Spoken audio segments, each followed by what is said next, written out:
மெடிசனுக்கு 12%. பல தாய்மார்களோட தாலி இருக்கிற சாராயத்துக்கு ஜிஎஸ்டி கிடையாது.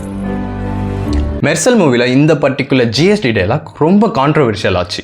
இதில் விஜய் ஆல்கஹாலுக்கு ஜிஎஸ்டி இல்லை அப்படின்னு சொல்லியிருப்பாரு. நான் சிஏ கிருபாகரன் லோகநாதன். இதை ஃபேக்ட் செக் பண்ணி பார்க்கலாமா?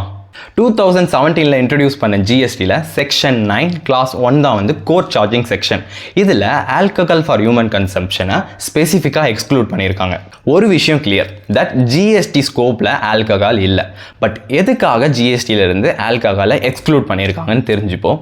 This will flow your mind. இந்த பர்டிகுலர் வெப்சைட்டில் போனீங்கன்னா உங்களுக்கு 25-26க்கான தமிழ்நாட்டுடைய பட்ஜெட் தெரியும். டேக்ஸ் ரெவன்யூ, நான் டேக்ஸ் ரெவன்யூ, சென்ட்ரல் கவர்மெண்ட் கிட்ட இருந்து வர ஷேர் அப்படின்னு கிட்டத்தட்ட 3,31,000 crore வந்து ரெவன்யூவாக ப்ரொஜெக்ட் பண்ணியிருக்காங்க.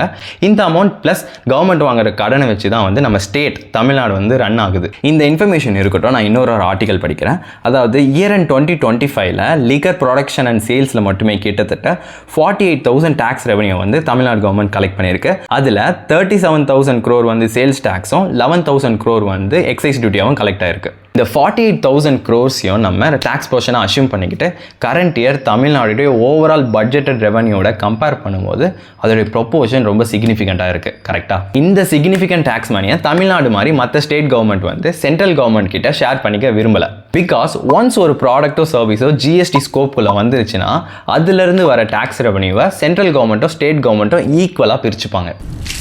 அதில் பாதி எனக்கு கொடுத்துரு. For example, any intra sale GST invoice எடுத்து பாருங்களேன். சப்போஸ் 18% ஜிஎஸ்டி சார்ஜ் பண்ணியிருந்தாங்கன்னா அதை ஈக்குவலாக 9% வந்து தமிழ்நாடு கவர்மெண்ட்டுக்கும் 9% வந்து சென்ட்ரல் கவர்மெண்ட்டுக்கும் அப்படின்னு சார்ஜ் பண்ணியிருப்பாங்க. லிக்கர் சேல் அண்ட் ப்ரொடக்ஷனில் வர சிக்னிஃபிகண்ட் டேக்ஸ் மணியை ஸ்டேட் கவர்மெண்ட் வந்து சென்ட்ரல் கவர்மெண்ட் கிட்ட ஷேர் பண்ணிக்க விரும்பல. தட்ஸ் வை ஆல்கஹால் வந்து ஜிஎஸ்டி ஸ்கோப்புல இன்க்ளூட் ஆகலை. சிம்பிளாக சொல்லணும்னா ஆல்கஹால் சரக்கு சொல்லுவாங்கள்ல, ஸோ அதில் ஜிஎஸ்டி இல்லை. பட் ஜிஎஸ்டி இன்ட்ரடியூஸ்க்கு முன்னாடி உள்ள சேல்ஸ் டேக்ஸ், எக்ஸைஸ் டியூட்டி அப்படின்னு பழைய இன்டைரக்ட் டேக்ஸ் ஸ்டில் கண்டினியூ ஆகுது. ஃபைனலாக உங்களுக்கு ஒரு கொஸ்டின். ஜனநாயகன் படத்துக்கு விஜய் 275 crore வாங்குறதா கேள்விப்பட்டேன். இதுக்கு சென்ட்ரல் கவர்மெண்ட்டுக்கு எவ்வளோ, ஸ்டேட் கவர்மெண்ட்டுக்கு எவ்வளோ ஜிஎஸ்டி விஜய் பே பண்ணுவார்னு கமெண்ட்டில் சொல்லுங்கள். யார் கரெக்டாக சொல்கிறான்னு பார்ப்போம்.